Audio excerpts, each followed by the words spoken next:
ఈనాటి ధ్యాన కీర్తన 52వ కీర్తన భాగం. ఈ 52వ కీర్తన భాగం కూడా దావీదు భక్తుని అనుభవంలోంచి వచ్చిన పుట్టిన కీర్తన ఇది. ప్రియులారా, ఈ కీర్తనలో భక్తుని యొక్క ఆలోచన ఏమిటంటే, ఈ 9 వచనాల సారాంశం చెప్తున్నాను నేను. ఈ భక్తుని యొక్క ఆలోచన ఏమిటంటే, లోకస్తులు ధన సమృద్ధి నందు నమ్మిక ఉంచుతారని,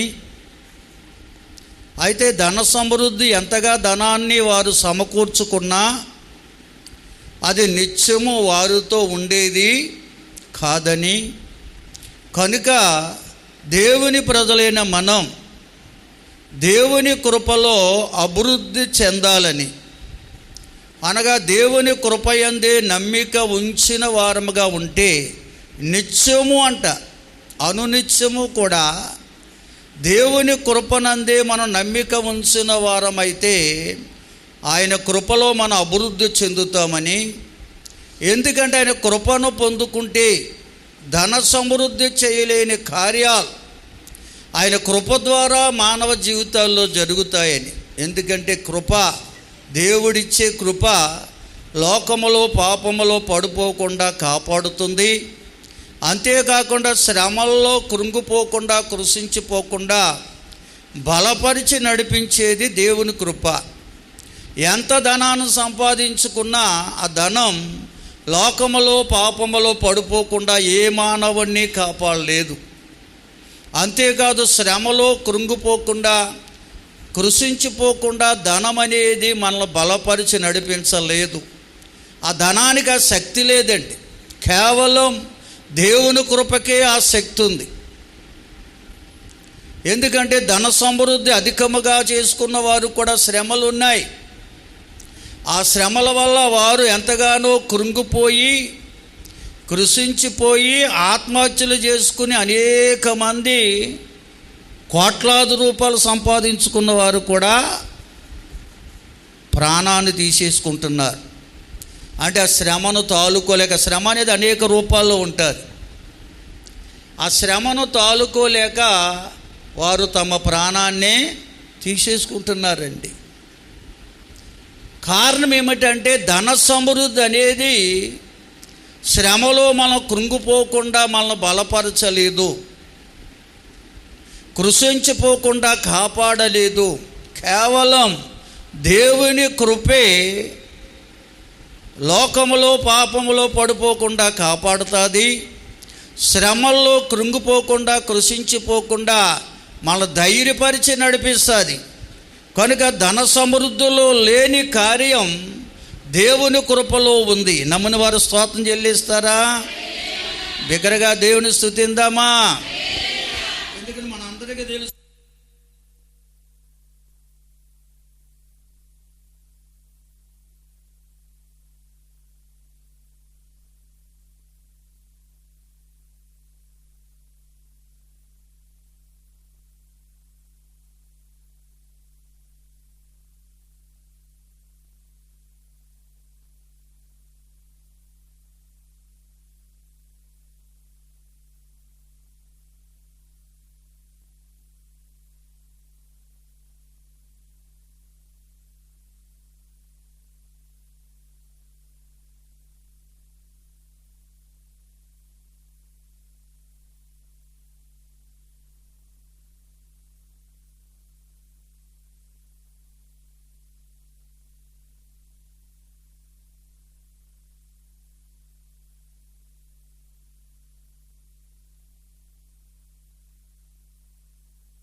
శోధనలో కృంగిపోకుండా మనల్ని బలపరచలేదండి. స్తోత్రం చెల్లించండి.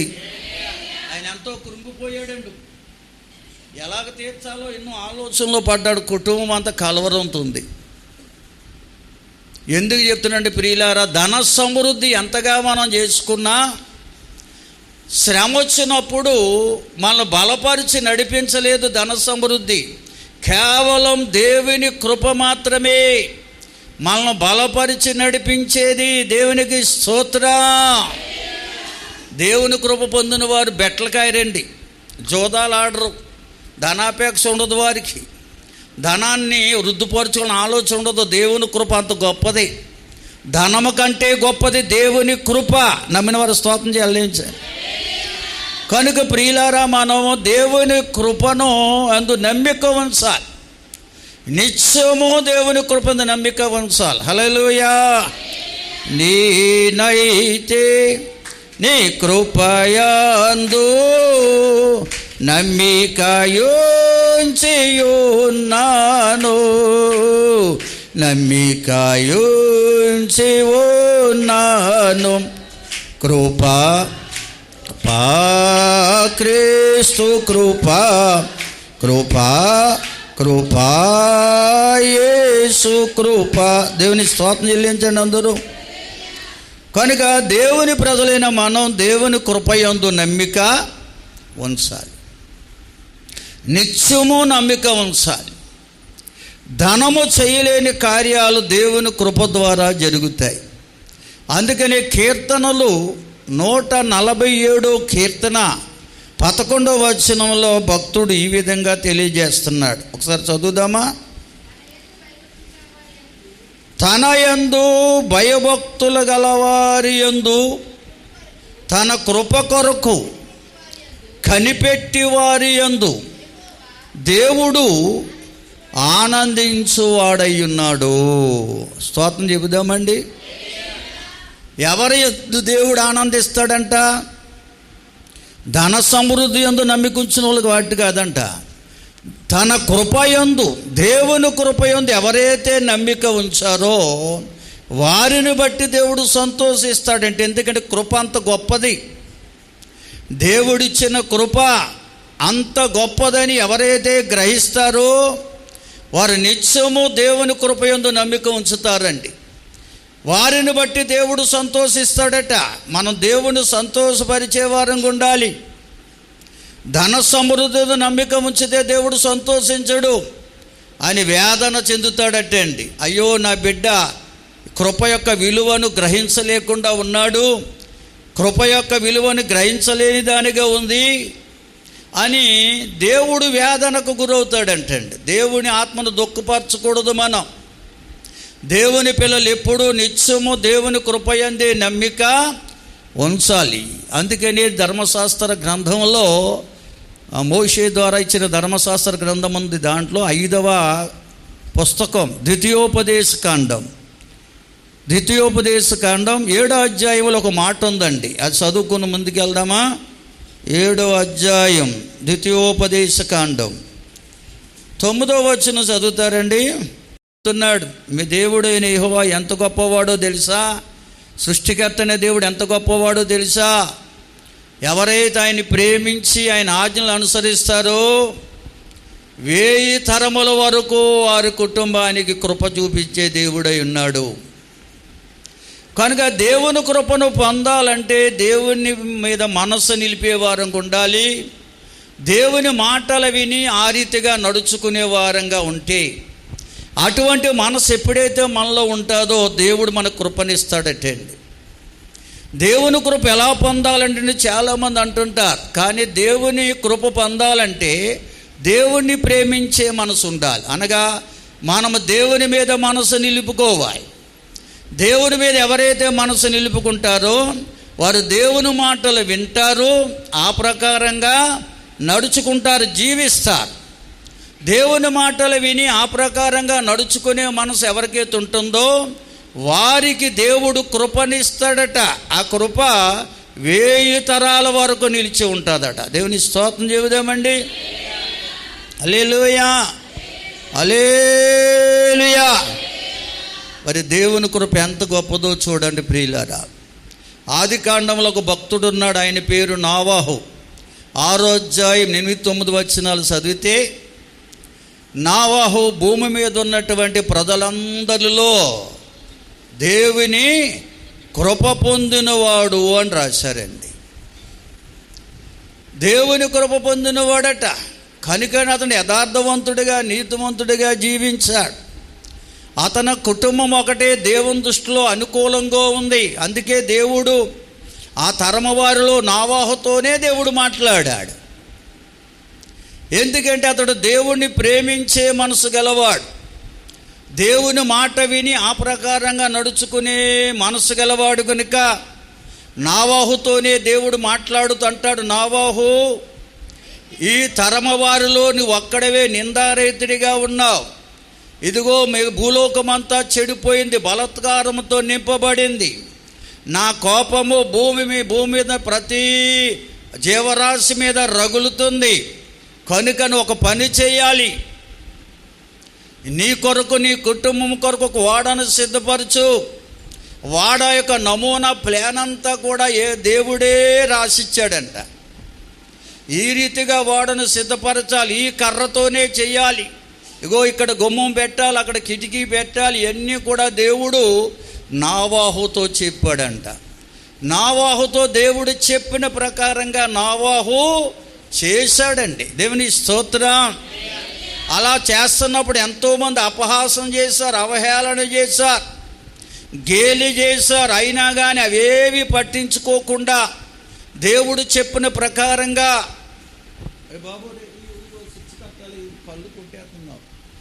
దేవుడు చెప్పిన ప్రకారంగా నోవహు చేశాడు. దేవుని స్తోత్రం.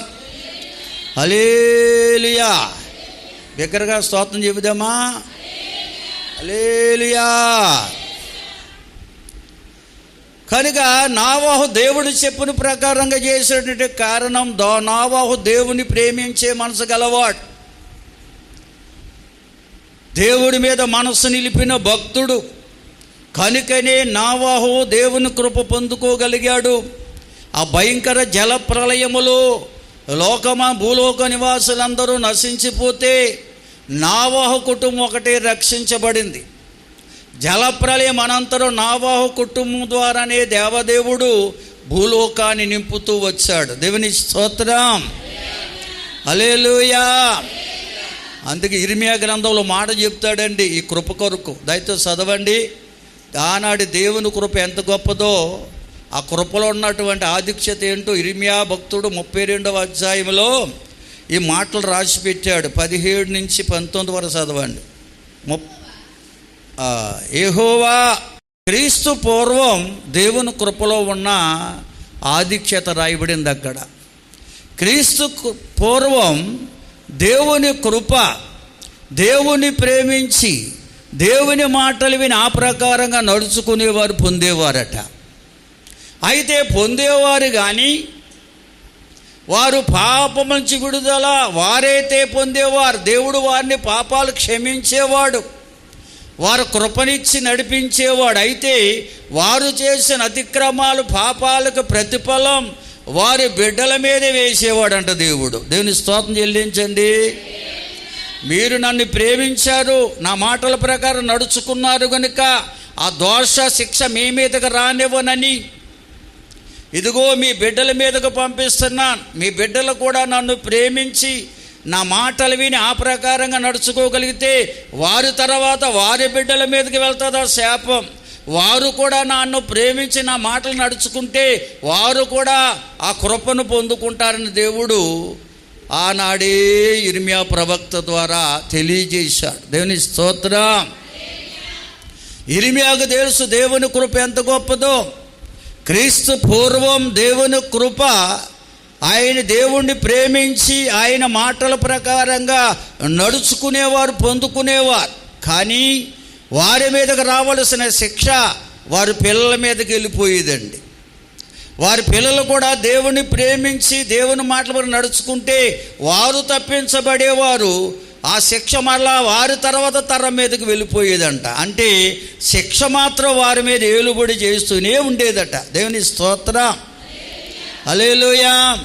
అందుకే జ్ఞానైన సొలొమోను సామెతల గ్రంథం 16వ అధ్యాయం 6లో మాట రాసి పెట్టాడండి. దయతో చదువుదామా? అయితే కృప వల్ల దోషానికి ప్రాయశ్చిత్తం దొరకదు, కేవలం కృప. అయితే కృపా సత్యములు కలుసుకుంటేనే దోషానికి ప్రాయశ్చిత్తం కలుగుతుంది. చూడండి, యోహాను సువార్త 1వ అధ్యాయం 17లో రాస్తాడు, మోషే ద్వారా ధర్మశాస్త్రమును, యేసుక్రీస్తు ద్వారా కృపయు సత్యమును అనుగ్రహించబడ్డాయని రాస్తాడు అక్కడ. ప్రియులారా, గమనించాలి, కొన్ని మనం చూడకుండా చెప్పే అంత అనుభవం వచ్చేయాలి ప్రతి ఒక్కరూ. స్తోత్రం చెల్లించండి అందరూ. ఎక్కడుంది అంతమానం తడవలసిన పని ఉండకూడదండి. గమనించాలి, ఆనాడు మోషే ద్వారా క్రీస్తు పూర్వం దేవుడట ధర్మశాస్త్రాన్ని ఇచ్చాడట. ఆనాటి ప్రజలకు, ఆయన ఏర్పరచుకున్న ప్రజలకు ధర్మశాస్త్రాన్ని ఇచ్చాడు. ఎందుకొరకు ధర్మశాస్త్రాన్ని ఇచ్చాడంటే, బాబు మీరు ఇటువంటి పాపములో ఉన్నారు, ఆ పాపమే మిమ్మల్ని నాశనానికి నడిపిస్తుంది, ఆ పాపము చేయకుండా జాగ్రత్త పడండి, వారిని హెచ్చరించడానికి, పాపానికి శిక్ష అనేది ఉన్నదని తెలియచేయడానికి ఆనాడు మోషే ద్వారా దేవుడు ఇశ్రాయేలు ప్రజలకు ధర్మశాస్త్రాన్ని ఇచ్చాడు. దేవుని స్తోత్రం. పాపి అనేవాడు శిక్షించబడతాడు. ఆ పాపం మానవులు ఎలాగుందంటే, ఆ పాపం మానవుడిని వ్యభిచారిగా, నరచు చేసేవాడిగా, మోసం చేసేవాడిగా, అబద్ధకుడిగా, తల్లిదండ్రులకు అవిధేయుడిగా, కృతజ్ఞత లేనివాడిగా, పొరుగువాడిని దాన్ని ఆశించేవాడిగా, పాపం అనేది మానవుడిని మార్చేసిందట. ఈ పాపం ఇన్ని రకాలుగా మానవుల్లో ఉంది కనుక మానవుడు ఖచ్చితంగా పాపానికి తగిన శిక్ష పొందాలని ధర్మశాస్త్రము ద్వారా దేవుడు హెచ్చరించాడు ఆనాడు. అందుకే ధర్మశాస్త్రానికి శిక్షాస్మృతి అని పేరు. శిక్షాస్మృతి. హల్లెలూయా. దేవుని స్తోత్రం చెల్లిందామా? మరి హైందవ సోదరులు ఈనాడు కోర్టు స్తోత్రం. అయితే మోషే ద్వారా దేవుడిచ్చిన ధర్మశాస్త్రం చెప్పేది, మనిషిగా పుట్టిన ప్రతి మానవుడు పాపి అయి ఉన్నాడు. వాడు అబద్ధకుడుగాను, దొంగగాను, మోసగాడుగాను, హత్య చేసేవాడుగాను, వ్యభిచారిగాను, పొరుగువాడుదని ఆశించేవాడుగాను మానవుడు ఉన్నాడు కనుక అటువంటి పాపం అనేది ఏది మనసులో ఉన్నా వాడు శిక్షకు పాత్రుడు అని చెప్పింది ధర్మశాస్త్రం. అది మోషే ద్వారా దేవుడిచ్చాడు. ఆ ధర్మశాస్త్ర కాలంలో ఏ మానవుడు కూడా పాప శిక్ష నుంచి ఏ మానవుడు విడిపించబడలేకపోయాడు. అంటే అర్థం ఏమిటంటే, పాపానికి ప్రాయశ్చిత్తం పొందలేకపోయాడు. దేవుని స్తోత్రం. కనుక వారు దేవుణ్ణి ప్రేమించి దేవుని మాటల ప్రకారంగా నడుచుకుని ఆ శిక్ష నుంచి తప్పించబడ్డారు. కానీ ఆ శిక్ష ఆ యొక్క బిడ్డల మీద, సంతానం మీద పడుతూ వచ్చిందంట. దేవుని స్తోత్రం.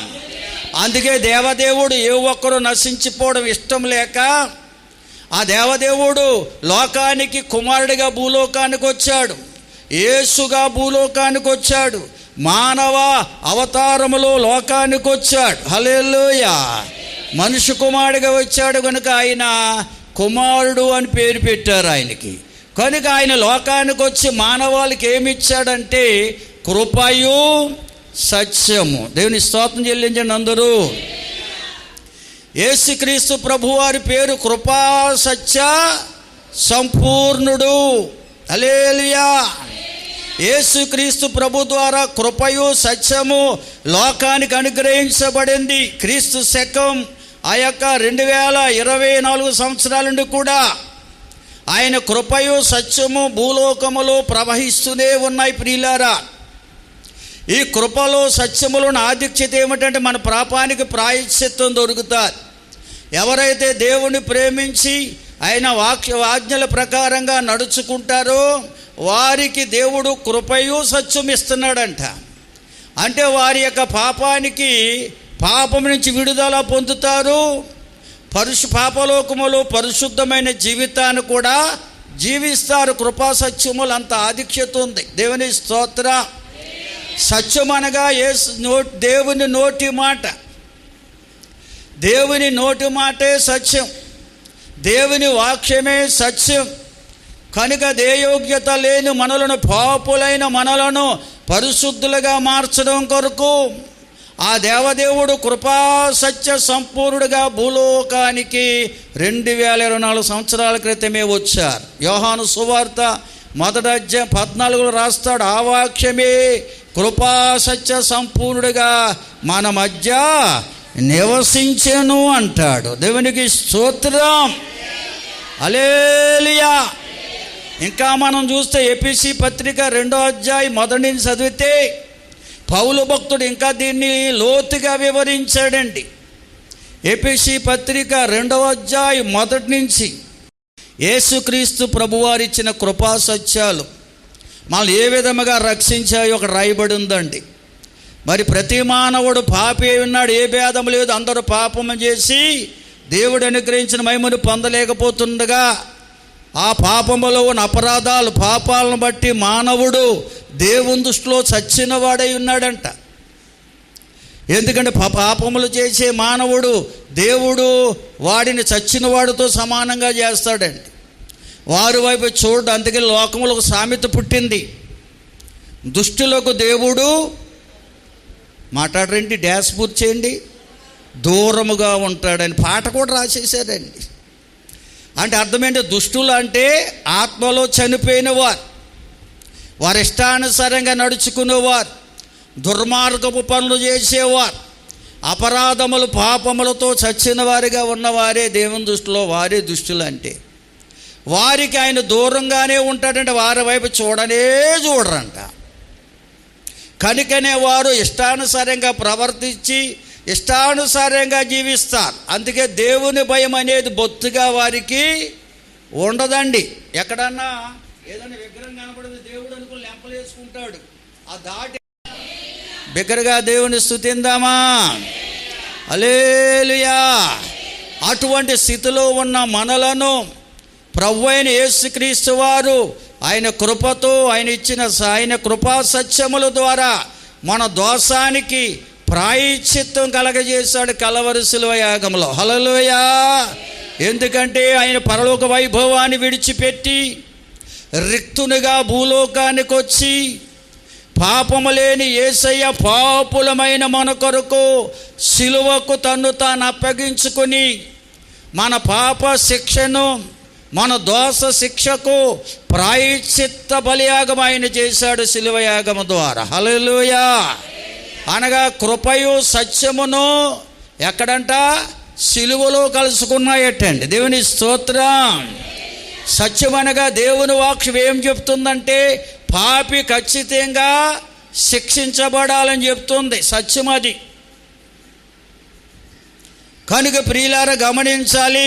అయితే దేవుని కృప అంటుంది పాపి తన పాపము నుంచి విడిపించింది దేవుని కృప. అందుకని కృపయు సత్యమును రెండు కలుసుకున్నాయంట యేసుక్రీస్తు నామములో సిలువలో. దేవుని స్తోత్రం, హల్లెలూయా, హల్లెలూయా. కనుక ప్రియులారా కృపా సత్య సంపూర్ణుడైన యేసయ్య కల్వరి శిలువ యాగము ద్వారా మన పాపానికి ప్రాయశ్చిత్తం కలగజేశాడు. ఆ రీతిగా మనలను బ్రతికించాడు ఆత్మలో. దేవుని దృష్టి మన మీద పడేలా చేశాడు. దేవునితో సహవాసం చేసేవారిగా చేశాడు. దేవునితో సమాధాన స్థితినిచ్చాడు. కనుక మన దోష శిక్షణ ఆయన భరించి మన పరిశుద్ధులుగా మార్చి దేవునితో సహవాసం గలవారిగా చేశాడు. కనుకనే ఆయన కృపా సత్యముల ద్వారానే ఆనాటి నుంచి కూడా దేవుడు మనకు దూరంగా లేడండి, సమీపంగా ఉన్నాడు. దేవుని స్తోత్రం. మనతోనే ఉన్నాడు, ఆత్మస్వరూపిగా మనతోనే సంచరిస్తున్నాడు. మనకు సహాయం చేయడానికి సిద్ధంగా మనతో ఉన్నాడు ఆయన. అందుకని కృపా సత్యములు యేసుక్రీస్తు ద్వారా అనుగ్రహించబడిన ద్వారా, ఆ కృపా సత్యములు యేసుక్రీస్తు ద్వారా మనం పొందుకొనడం ద్వారా మనం దేవునికి సమీపస్తులుగా మారిపోయాం.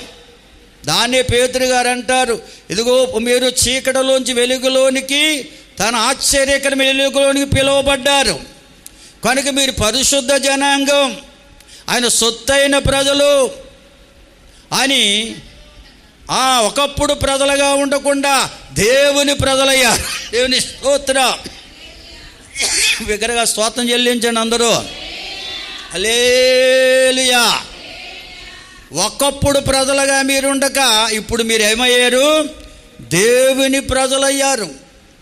కనుక మనం దేవుని ప్రజలం. దేవుని ప్రజలతో దేవుడు ఎప్పుడూ ఉంటాడు. మన దేవుడు ఆత్మస్వరూపిగా మనతోనే ఉన్నాడన్న నమ్మిన వారందరూ స్తోత్రం చెబుతారండి. చాలామంది నమ్మట్లేదు, చేతులు ఎత్తట్లేదు, బోర్లు ఊదట్లేదు. హల్లెలూయా, హల్లెలూయా. రోమాపత్రిక 6వ అధ్యాయం 3వ వచనం చదువుకుందామండి. దేవుని సన్నిధికి వచ్చిన ప్రతి ఒక్కరూ కూడా ఆయన కృపా సత్యములు పొందాలంటే ఏం చేయాలంటే నమ్మి బాప్తిస్వం పొందాలి. నేను పాపములో పుట్టాను, పాపలోకములో పెరుగుతున్నాను కనుక నా పాపానికి క్షమాపణ, నా దోషానికి క్షమాపణ యేసుక్రీస్తు ప్రభువులో ఉందని ఎవరైతే నమ్మి నీటి బాప్తిస్వం ద్వారా ఆయన మార్గములోకి వస్తారో వారి పాప శిక్ష నుంచి వారు విడిపించబడతారు. చూడండి, బాప్తిస్వం ఇచ్చినప్పుడు ఎంతమంది బాప్తిస్వం పొందిన ఉన్నారో చేతులెత్తారు. ఇక్కడ మీరు ఎలా బాప్తిస్వం పొందారు? మేము ఎలాగిచ్చాం బాప్తిస్వం? మీకు నీటిలో తీసుకెళ్ళి ముక్కు మూసుకోండి అమ్మా అని ఎందుకంటామంటే నీళ్ళు వెళ్ళిపోతాయని, అంతేగా ఇంకేం కాదు. ముక్కు మూసుకోండి అని చెప్పి ధైర్యంగా ఉండాలని చెప్పి మేము ప్రార్థన చేసి ఏం చేస్తాం? ఎలకలే ముంచుతాం. అంటే సమాధి చేసిన వాడిని ఎప్పుడైనా చూసారు లేదు కానీ ఆడవాళ్ళు చాలామంది స్త్రీలు చూసుంటారు. చనిపోయిన సమాధి మట్టిలో కలిపినప్పుడు పెట్లు పెట్టినప్పుడు చూసారు. పోనీ పెట్లు ఎలా పెడతారు? బోర్లా పెడతారా? ఎలకలా పెడతారా? ఎలకలా పెడతారు కదా. అలాగే నీటిలో కూడా మేము ఎలా పెడతాం? ముంచేస్తాం ఎలకలా. అంటే మీ పాపాలన్నీ అక్కడ సమాధి చేయబడిన మన పాప రోత జీవితం నేలలో మనం సమాధి చేస్తున్నాం. ఇక్కడ మట్టిలో సమాధి చేస్తే ఆ సమాధి కొన్ని దినాలు కనపడుతుంది. కానీ నేలలో సమాధి చేస్తే ఆ సమాధి కనపడుతుందా? కనపడదు. మన కంటికే కనపడదు. అంటే మన పాప దోష శిక్ష అంతా కూడా ఏమైపోయింది? కొట్టుకుపోయింది నేలలో. దేవుని స్తోత్రం. అంటే మన నూతన జీవితాన్ని నేలలోంచి ఎప్పుడైతే పైకి లేపామో అప్పుడు ఏమంటావండి? ఏమని ప్రార్థన చేస్తాం? ప్రభువా, ఈ బిడ్డ యొక్క పేరును నీ జీవ కవిలో రాసుకోండి. హల్లెలూయా.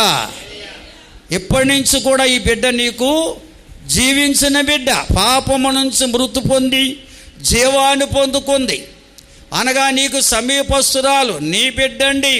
ఇవి మృతురాలు కాదు, సజీవరాలు, సజీవుడని దేవుని చేతికి అప్పగించి ప్రార్థన చేస్తాం. దేవుని స్తోత్రం చెల్లించండి అందరూ. అందుకు బాప్తిస్వం పొందాలండి. బాప్తిస్వం పొందలేకపోతే ఏముందని మీరు అనుకోవచ్చు. ఎప్పుడైతే మనం ప్రభు చేతికి అప్పగిస్తామో ఆత్మస్వరూపిగా ప్రభు నీతోనే ఉంటాడు. నీ దోష శిక్ష తొలగించబడకపోతే నమ్మి బాప్తిస్వం పొంది రక్షణ మార్గంలోకి వచ్చి నువ్వు ప్రభుకు అప్పగించుకోకపోతే ఆయన నీకు దూరంగానే ఉంటాడు. దేవుని స్తోత్రం చెల్లించండి అందరూ. హల్లెలూయా. అయితే ఒకరికి మాత్రం ఆయన సడలింపు ఇచ్చాడండి. ఎవరితో ఉంటాడు? నీటి బాప్తిస్వం రక్షణ మార్గంలోకి వచ్చి ఆయనకి అప్పగించుకున్న వారితో ఉంటాడు. తర్వాత మరొకరితో ఉంటాడు. ఎవరో చెప్పగలరు? ఎన్నోసార్లు చెప్పిన మాటలు ఇవి. ఎవరితో ఉంటాడు ఆయన? ఎవరికి దూరంగా ఉండడు? పసి పిల్లలకు దూరంగా ఉండడు. దేవుని స్తోత్రం చెల్లిందాం అందరం. పసిపిల్లలు అంటే దేవుడితో సమానులు. అంటేగానే చిన్నపిల్లలను మీరు పరచకండి అంటాడు. దేవుని సమీపస్తులాలు. ఎందుకంటే వారి పాపం ఏంటో వారికి తెలియదు, దోషం ఏంటో వారికి తెలియదు. కనుక దేవుడు క్షమించంట వారితో ఉంటాడంట, పసిపిల్లలతో. తర్వాత బాప్తిస్వం పొంది ప్రభుకు అప్పగించుకున్న వారితో ఉంటాడట. ఆ మధ్యలో ఉన్న వారితో ఉండడండి. స్తోత్రం చెల్లించండి. నువ్వెన్ని పాటలు పాడినా, ఎంత నువ్వు భక్తి చేసినా నీకు దూరంగానే ఉండి వింటాడు. నీ పాటలో దూరంగానే ఉండి వింటాడు. నిన్ను చూస్తాడు. దూరంగానే ఉండి నీకు అప్పుడప్పుడు సహాయం చేస్తాడు. ఎల్లప్పుడూ నీతో ఉండాలంటే, ఆత్మస్వరూపిగా నీతో ఉండాలంటే నువ్వు ఆయన బిడ్డగా మారిపోవాలి. దేవుని స్తోత్రం. ఆయన రక్తములో కడగబడాలి. నీ దోష శిక్ష నుంచి విడుదల పొందాలి. అప్పుడే ఆయన కృపయు సత్యము నువ్వు పొందుకోగలవు. దేవునికి స్తోత్రం, హల్లెలూయా. అందుకని యాకోబు పత్రికలో 4:5 రాస్తాడండి, దేవుడు అహంకారాలను ఎదిరించి దీనులకు కృపనిస్తాడని. అహంకారులు అంటే ఎందుకు నా పాపాన్ని ఒప్పుకోవాలి, నేను ఎందుకు పశ్చాత్తాపడాలి, నాలో ఏ పాపం ఉంది, నేను ఎందుకు బాప్తిసం పొంది ఆ మార్గంలోకి వెళ్ళాలి, ఈ ఆలోచన గల అందరినీ అహంకారులు అని రాశారండి బైబిల్లో. దేవుని స్తోత్రం చెల్లించండి అందరూ. ఇంకా సమయం ఉందంటారు కొందరు, అది అహంకారం అండి. అహంకారం అనేది సాతాను యొక్క మనసు. అహంకారులు కలలాడే నాలుగు గలవారు దేవుని రాజ్యానికి దూరంగా ఉంటారంట. దేవుని స్తోత్రం చెల్లించండి అందరూ, హల్లెలూయా. కనుక అహంకార దృష్టి మనలో ఉంటే, అహంకారముతో దేవుడి వైపు మనం చూస్తే, కనుక నేను దేవుని బిడ్డను కాకపోయినా దేవుని ఆరాధిస్తాను అనుకుంటే ఆయన నీకు కనికరించి కొన్ని ఆశీర్వాదాలు ఇస్తాడు. అందుకని కానాను స్త్రీ యేసు ప్రభు వద్దకు వచ్చి, అయ్యా నన్ను కనికరించయ్యా, నీ బిడ్డను బ్రతికించమన్నప్పుడు ఆయన అన్నాడు, నేను పిల్లల కోసం తెచ్చిన రొట్టెను కుక్క పిల్లలకు వేయుట యుక్తము కాదన్నాడు. అప్పుడు ఆ స్త్రీ అంటాది, అయ్యా నువ్వు చెప్పింది నిజమే, కానీ ఆ బల్లమించబడే ఆ రొట్టె ముక్కలు కూడా కుక్కలు తింటాయి కదా అన్నాడు. అంటే కుక్క అంటే కుక్క అంటే ఎవరండి? మన దొడ్లో ఉంటారు, ఇంట్లో ఉంటాయి, ఇవాళ ఇంట్లో పెట్టేస్తున్నారులే. వాటికి మంచాలంట, డబల్ కట్టలు అంటండి బాబు, చాలా స్థలాల్లో వింటున్నాం. దేవుని స్తోత్రం చెల్లించండి. కుక్కలకి ఒక ప్రత్యేక బెడ్రూములు అంట, అంటే ముదిరిపోయింది బాగా యాహం. దేవుని స్తోత్రం చెల్లించండి, హల్లెలూయా. ఎందుకంటే జీవరాశులకి వేటికి లేని యోగ్యత ఆధిక్యత మనుషులకు మాత్రమే దేవుడిచ్చాడు. మనుషులతో అవి సమానము కావండి. జీవరాశులు చేయవలసిన పనులు జీవరాశులకు ఉన్నాయి. స్తోత్రం చెల్లిందాం అందరం. కనుక నువ్వు దేవుని బిడ్డవు కాదు, నువ్వు జీవించు ప్రాణివే అని అర్థం. కుక్కని ఎందుకు సంబోధించండి? జీవించు ప్రాణులవి, జీవించు ఆత్మలు కానీ కావవి. దేవుని స్తోత్రం. దేవుడు మనం జీవించు ఆత్మలుగా చేయాలనుకుంటుంటే మనం జీవించు ప్రాణులుగా ఉండిపోదామంటే ఎలాగండి? కనుక మనం జీవించే ఆత్మలం అవ్వాలంటే నమ్మి బాప్తిసం పొంది ఆయన మార్గంలోకి వచ్చి ఆయనకు అప్పగించుకుంటే మనం జీవించు ఆత్మలుగా మార్చబడతాం. అనగా మన దేవుడు ఆత్మస్వరూపి కనుక ఆత్మ సంబంధులుగా మార్చబడతాం. ఆయన ప్రజలమవుతాం, ఆయన సొత్తైన జనాంగం అవుతాం, పరిశుద్ధ జనాంగం అవుతాం, రాజులేని యాజక సమూహంగా దేవుడు మార్చేస్తాడు. దేవునికి స్తోత్రం చెల్లిందమ్మా. అలాగా మనలో అహంకార దృష్టి ఉండడానికి వీలు లేదండి. కనుక దేవుడు అహంకారులను ఎదిరించి దీనులకు కృపనిస్తాడు. దేవా నేను ఏ పాటుదాన్ని, నేను ఏ పాటు వాడినయ్యా, నేను పాపలోకములో పుట్టాను, పాపలోకంలో పెరుగుతున్నాను, నేను పాపిని, నువ్వు పరిశుద్ధుడైన దేవుడు, అయ్యా నా పాపాలు క్షమించమని, అయ్యా నీ పాపక్షమాపణ నీలోనే ఉందని, నీవు చేసిన కలవరి శిలువ యాగము ద్వారానే నా పాపక్షమాపణ దొరికిందని విశ్వాసముతో నమ్మి బాప్తిసం పొంది ఆ మార్గములోకి వచ్చి ఆయనకు అప్పగించుకున్న వారే దీనులండి. దేవుని స్తోత్రం, హల్లెలూయా. దేవుని ఎదుట తగ్గించుకున్నవారు, దేవునికి అప్పగించుకున్నవారు, వారికి ఆయన కృపనిస్తాడు. ఆ కృపా సత్యములే ఆయన లోకములో నడిపిస్తాయి. దేవునికి స్తోత్రం చెబుదామండి, హల్లెలూయా. ఎలా నడిపిస్తాయో కొరింథీ 2వ పత్రిక 12వ అధ్యాయం ఒకసారి 7వ వచనం చదువుదామా బిగ్గరగా. ప్రియులారా, పౌలు భక్తుడు తన సాక్ష్యాన్ని చెప్తున్నాడు ఇక్కడ. అతని శరీరములకు ముళ్ళు వచ్చిందంట. అనగా ఆయన కంటిలో భయంకరమైన జబ్బు ఏర్పడింది. అది సాతాను పెట్టిన ముళ్ళు అంటున్నాడు ఆయన. హల్లెలూయా. ఎప్పుడైతే కంటి జబ్బు వచ్చింది, అది ఏ ఔషధానికి తగ్గేది కాదు. ఆయన కంటిలో పుసులు కారేయటండి. అవి ఆ వస్త్రముతో తుడిచి ఎక్కడే పారవేస్తే ఆ పారవేసిన వస్త్రాన్ని ఏ రోగైనా కానీ తాకితే చాలు, కాలుతో త్రొక్కినా చాలు, ఆ రోగస్తుడు బాగుపడిపోయాడంట. దేవుని స్తోత్రం.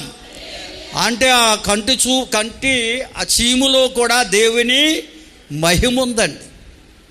ఆ కంటి ఆ చీమును తుడిచి పడేస్తుంటే ఆ వస్త్రం ఎవరికి తాగిలితే వారు బాగుపడిపోయేవారంట. అంత మహిమ పౌలు గారిని ఆవరించింది. కృపతో నింపబడ్డాడైన.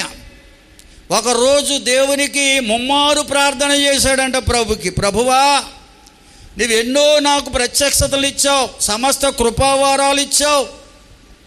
అయితే నేను బహుగా హెచ్చిపోకుండా, నన్ను నేను హెచ్చించుకోకుండా నిమిత్తం నా శరీరంలో ఒక ముళ్ళు సాతాను దూతగా ఉంచబడింది. దేని స్తోత్రం చెల్లించండి అందరూ. దీనికి ఇష్టమైతే తొలగించమని ముమ్మారు ప్రార్థన చేశాడంట ప్రభుకి.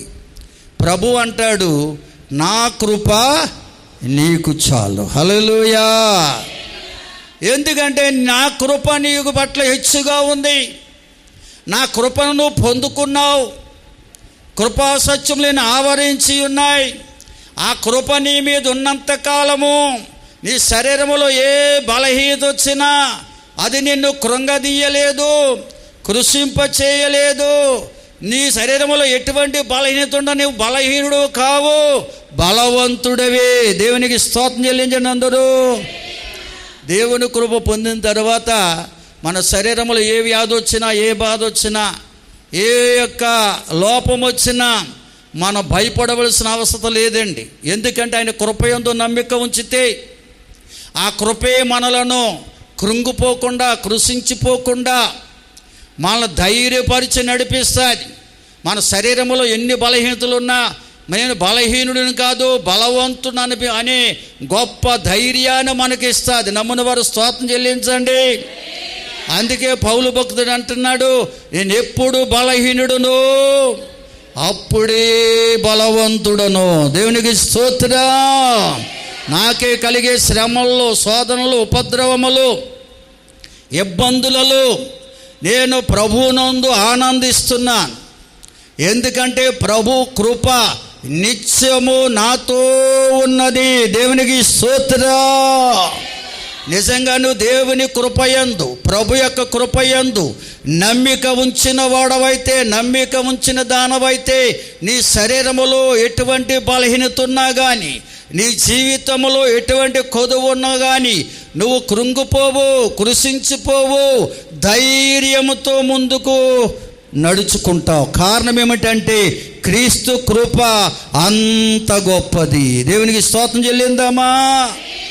హల్లెలూయా. కనుక ప్రియులారా, మనం క్రీస్తు కృపయందే నమ్మిక ఉంచాలి. స్తోత్రం చెల్లించండి అందరూ. హల్లెలూయా. క్రీస్తు కృపయందే నమ్మిక ఉంచాలి. హల్లెలూయా, హల్లెలూయా. కృపా కృపా క్రీస్తు కృపా. భక్తుడు దేవుని కృప పొందినవాడు. నిత్యము దేవుని కృపయందే నమ్మిక ఉంచాడంట. అందుకే ఆయన ఎన్నో సాక్ష్యాలు 14 పత్రికల్లో కూడా రాసి పెట్టాడండి. అందులో ఒక సాక్ష్యాన్ని మనం చూస్తే ఫిలిప్పీలకు రాసిన పత్రికలో మనం చూడగలమండి ఆ కృప పొందుకున్న వారి యొక్క అనుభవాలు. 4వ అధ్యాయం 11 నుంచి చదువుకుందామా? చెల్లించినందరూ. దేవుని కృప ఎంత గొప్పదండి. నిజంగా మన కొదువు వచ్చిందని కృంగిపోకుండా, కలిసి వచ్చిందని ఉప్పొంగిపోకుండా, లేదనే విచారం ఉన్నదనే గర్వం మనలోకి రాకుండా, ఏ స్థితిలో ఉన్నా ఆ స్థితిలో సంతుష్టి కలిగి జీవించే జీవితాన్ని ఇచ్చేదే దేవుని కృప.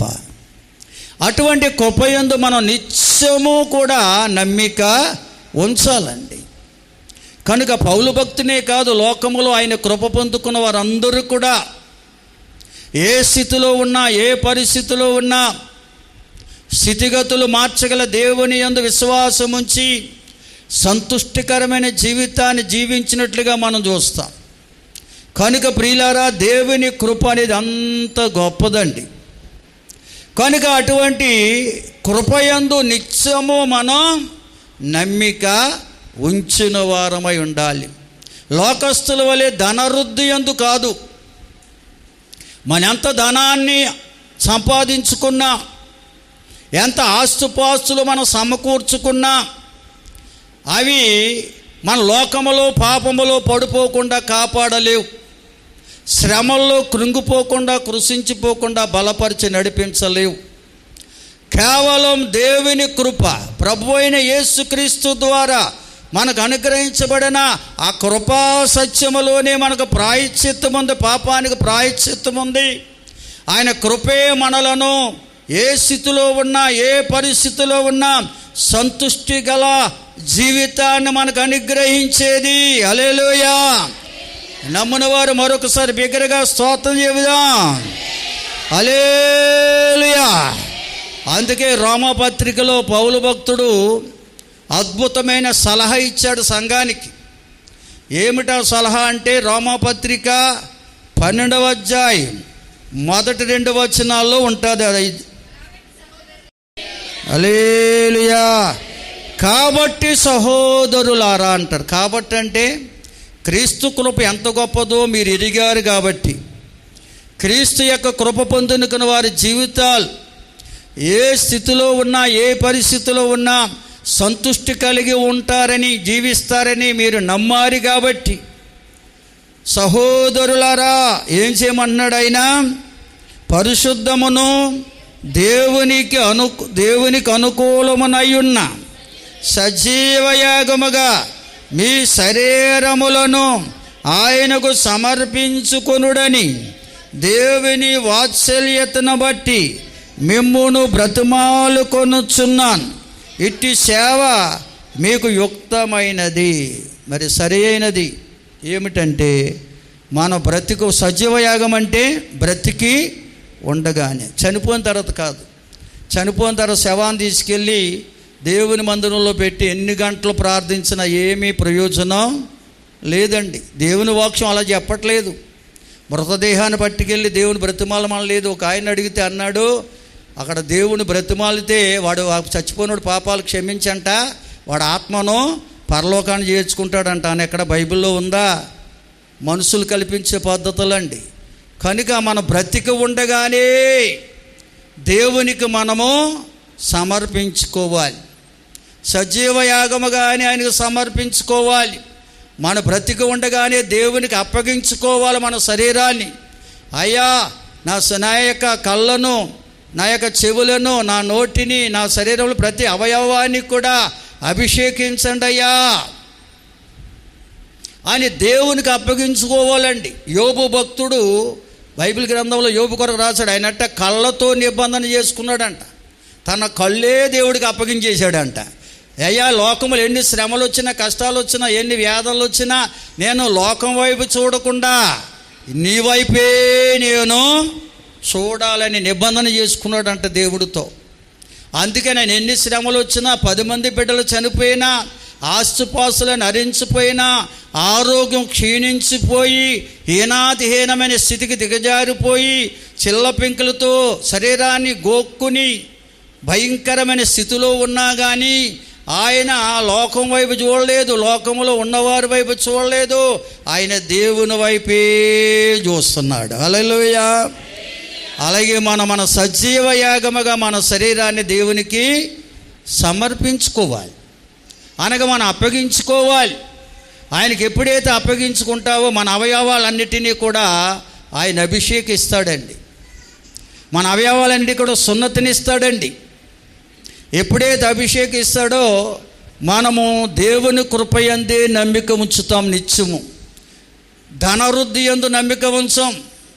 అందుకే వాక్యం చెప్తుంది, మొదట దేవుని నీతిని రాజ్యమును వెతకమన్నాడు. అది క్రీస్తులోనే ఉంది, క్రీస్తు కృపలోనే ఉంది. కనుక నీవు ఎప్పుడైతే ఆయన కృపకందు నమ్మిక ఉంచుతావో, ఆయన సాగర్ కనిపెడతావో, నీకు కావలసినవన్నీ ఆయన సమకూరుస్తాడని ఉంది. దేవుని స్తోత్రం. మరి రఘుపాల్ గారు జ్ఞాపకం చేశారు ప్రవక్త అని ఏలియాను. ఏలియా నిత్యము దేవుని వైపే చూసేవాడండి, దేవుని కృప కొరకే కనిపెట్టేవాడండి.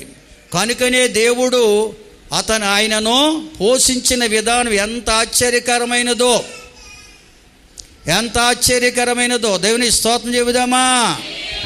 హల్లెలూయా. బయటికి తీసుకెళ్ళమ్మా. ఎందుకు ఎడుతున్నాడు ఆయన? హల్లెలూయా, హల్లెలూయా. కనుక ప్రియులారా గమనించాలి, మనం సజీవ యాగముగా బ్రతుకుండగానే దేవునికి అప్పగించుకుంటే మన అవయవాలన్నీ దేవుడు అభిషేకిస్తాడు. అప్పుడే మనము నిత్యము ఆయన కృపయందు నమ్మిక ఉంచుతాం. ఆయన కృప కంటే లోకములో ధనఘనతలు గొప్పవి కావు. ఆయన కృపతో ఏదియూ సాటి రావు. కనుక ఆయన కృప ద్వారా జరగని కార్యం అంటూ ఏదియూ లేదు. కనుక నిత్యమైన కృపయందే నమ్మిక ఉంచేవారంగా ఉంటాం. అటువంటి అనుభవం మనం పొందాలంటే మనం ఆయనకు అప్పగించుకోవాలి. ఎప్పుడైతే అప్పగించుకుంటామో మనము లోక మర్యాదను అనుసరించం. ఇంకా లోకస్తులందరూ ఏదో చేస్తున్నారని అది చెయ్యం. దైవ చిత్తానికి లోబడతాం, రూపాంతరపు అనుభవాన్ని పొందుకుంటాం. అటువంటి అనుభవం నాకు కావాలని ఆశిస్తే ఉన్నపాటిని ఉన్న చోటిని మోకరించండి. మీకోసం నేను ప్రార్థించబోతున్నాను. రండి, మోకరించండి, ప్రార్థించుకుందాం. ఎవరికి వారు మోకరించాలి. మహోన్నతుడా, మహాగణుడా, మీకే వందనాలు, స్తోత్రాలు, స్తుతులు చెల్లిస్తూ ఉన్నాం. దినారాధనలో మీ సన్నిధి నుంచారు, మీకు వందనాలయ్యా. అయ్యా, నీ వాక్యముతో మమ్మల్ని దర్శించారు, మీకే స్తోత్రాలు తండ్రి. అయ్యా, నీ వాక్యము సత్యమునైనా ధన సమృద్ధి కంటే నీ కృపే గొప్పదని మేము నమ్ముచున్నామని ఎంతమంది అయితే నాయనా తాముగా మీకు అప్పగించుకుని నీ సహాయం కొరకు కనిపెడుతున్నారు, వారి ప్రతి అవయవాన్ని కూడా మీరు అభిషేకించునైనా నిత్యము నీ కృప కొరకే కనిపెట్టే అనుభవంలో ప్రతి ఒక్కరిని నడిపించండి. నీ కృపతో వారిని కాపాడండి. వచ్చిన ప్రతి బిడ్డను దీవించునైనా, తెచ్చిన ప్రతి కానుక అంగీకరించండి. ఎవరే స్థితిలో ఉన్నారో, ఏ పరిస్థితిని కలిగి ఉన్నారో వారి ప్రతి అవసరత అక్కర నీ మహిమలో తీర్చమని, బలపరచమని, రోగికి స్వస్థత, పాపికి రక్షణ దయచేయండి. గర్భఫలం కొరకు ఎదురు చూస్తున్న వారి గర్భాలు తెరవండి. గర్భవతులకు ఆరోగ్యం, బాలింతలకు బలం, చిన్న బిడ్డలపై దయాకీడును ఉంచండి. హాస్పిటల్లో ఉన్న ప్రియ బిడ్డలు మీరు జ్ఞాపకం చేసుకోండి నాయనా. ఆయా దేశాల్లో, ఆయా రాష్ట్రాల్లో, ఆయా ప్రాంతాల్లో ఉంటున్న ప్రియా సంఘ బిడ్డలందరిపై మీ కాపుదల కందుష్టి నుంచి కాపాడమని ప్రార్థన చేస్తున్నాం. విద్యా సంవత్సరంలో ఆయా తరగతులు చదువుతూ ఆయా ప్రాంతాలను ప్రియ బిడ్డలందరినీ దీవించమని వేడుకుంటున్నాం. బలపరచని మా గ్రామ ప్రజలను, రాష్ట్ర దేశ ప్రజల నాయకుల అధికారులను దీవించండి. అయా ఆశీర్వదించి మీరే మహిమ పొంది మాకు సహాయము దయచేయమని యేసు ఉన్నత నామములో అడిగి వేడుకొనుచున్నాము తండ్రి. ఆమేన్, ఆమేన్.